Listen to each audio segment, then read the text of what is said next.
Hello and welcome to another quick tutorial from Premier EPOS.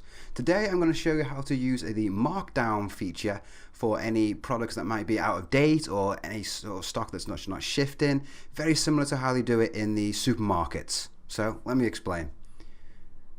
We'll log ourselves in and go to Stock Manager. Going to get ourselves some products up here. Okay, for example, this top product here, say for example, the normal selling price is £2, but obviously I've got some items that obviously are maybe close to their sell by date. So what I can do is I can go to the markdown section here, create a new one, give me a new temporary price for this, so let's call it 50p.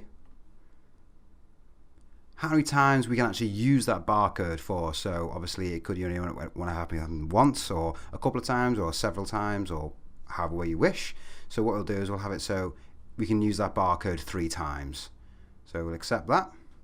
So there you go. It now produces unique barcodes with these sale prices linked to it.